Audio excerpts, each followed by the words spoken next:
everyone, welcome to another edition of Bronson Soapbox, and today I want to talk about difficulty in games, prompted by the upcoming release of Dark Souls 3, and some of its reviews, and some of last year's criticisms of Bloodborne. It got me thinking about difficulty in games, and one thing that people always bring up with the Souls series and Bloodborne and is, hey, I love the aesthetic, the lore seems really cool, the combat seems really cool, but these games are just too hard for me. I think they should have a difficulty setting. And that's fair enough. You are absolutely entitled to that opinion, but I kind of disagree with it. I don't think every game needs a difficulty setting, or at least one that's like at the start of the game where it's like easy, normal, hard, very hard, crushing, whatever, super ultra mega donkey punch hard, I guess. And the reason I say that is because some developers want to make an experience that only works a certain way. I think back to my time with Bloodborne or the time I've had with the Souls series and think that the enjoyment that I got from those games partially comes from how difficult they are. They are very challenging games, and yeah, I love the art and I love the world, and I probably could have got that part of that from just playing it on an easy mode if it existed. But part of it is also the fact that the world of Bloodborne or the world of Dark Souls is very cruel and very punishing, and that they do that through scenery, but they also do it through gameplay. Of just like, oh, you need to be careful with every step because it'll be your last. And looking at that, and then playing another action adventure kind of RPG style series, and Zelda recently kind of had me thinking like, well, if you were to make an easy version of Dark Souls or Bloodborne, it would just be Zelda. Like you have the 3D combat, you have the item collection, you have the exploration. You don't level up stuff, but that's kind of the only thing that's missing. And in Bloodborne, you don't on Bloodborne or Dark Souls, you don't really solve too many puzzles. But on the other side of that, uh, like think about what Dark Souls or Zelda would be if it were super hard. Like imagine if like every dungeon had like multiple enemy encounters that were just ridiculously hard, or like trapdoors or kind of tough enemies. It would be very Dark Souls like. And on the other end of that, you go look at Dark Souls or Bloodborne, and you think if they're super easy, they turn into a not as satisfying Zelda. And maybe that's just my opinion, but that's kind of how I see it. And I do think some games it's beneficial to have an easy setting or whatever, or like a mode that says here you can skip this part. But I also think it's not every game needs that, because some developers are trying to craft a certain experience. Just like not every game is for you. Like Bloodborne's an amazing game. It has a wonderful story, great art, great music. The same thing can be said for the entire Soul series.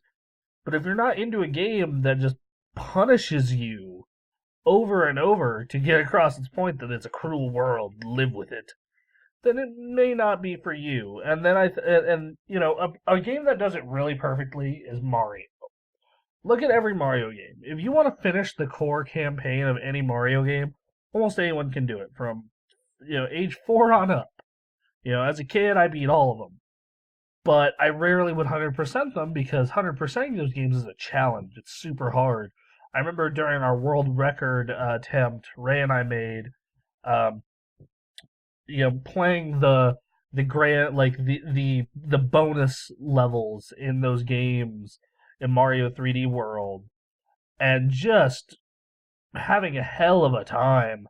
Just some of those levels were just a nightmare. The jumps you had to make, and then you look at like World Crown in 3D World, and every Mario does this. Like you go, like yeah, you only need 60 stars or 60 shines to beat Sunshine in 64.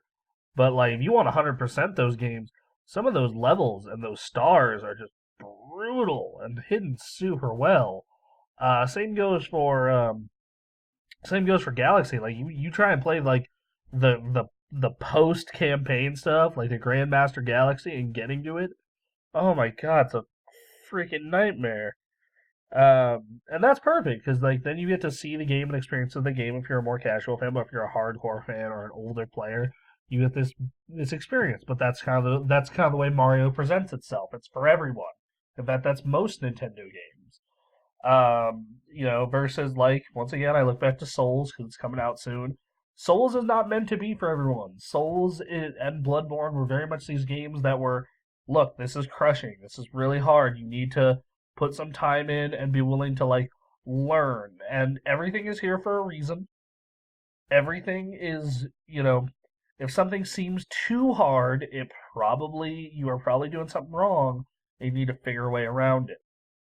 So that's my tangent because I remember reading articles and people like, oh, I wish Bloodborne had an easy mode. Like it wouldn't be the same game. It wouldn't be a game that's enjoyable as it is because the best moments in Bloodborne, in my opinion, are when you like beat a boss who has just been has like stomped you 6, 7, 8 times, and then you come back and just finally murder it, or like you're having a really tough section, like you just cannot get past this area. It's just raining Molotov cocktails and cannon shots, and you're like, what the hell? How do I get past this?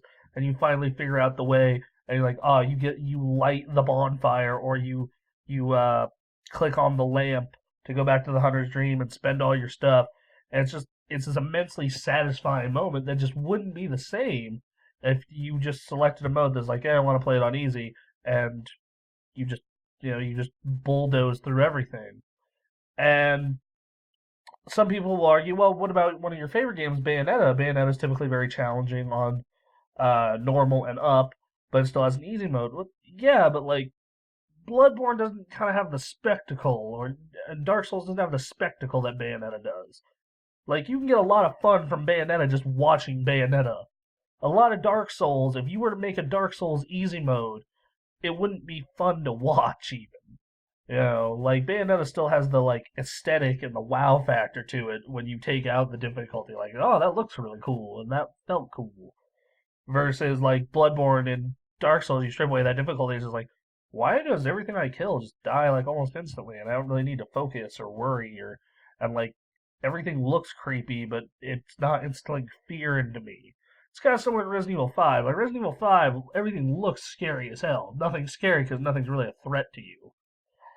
Anyway, that's my tangent for the week. I'll be back next week with some tangent on something else. Please follow us on Facebook.com, TheGamerAccess.com, Twitter at TheGamerAccess, and you can look us on Twitch, twitch.tv/TheGamerAccess. Our stream times are kind of random right now. We're working on that. And if you feel that this show or other shows like Playing God or the Gamecast or Unscripted are super awesome and you want to throw us some cash, there's a donate button. All funds go to equipment and travel costs for things like E3 and PAX and things of that nature. So yeah, see you next week, everyone. Bye.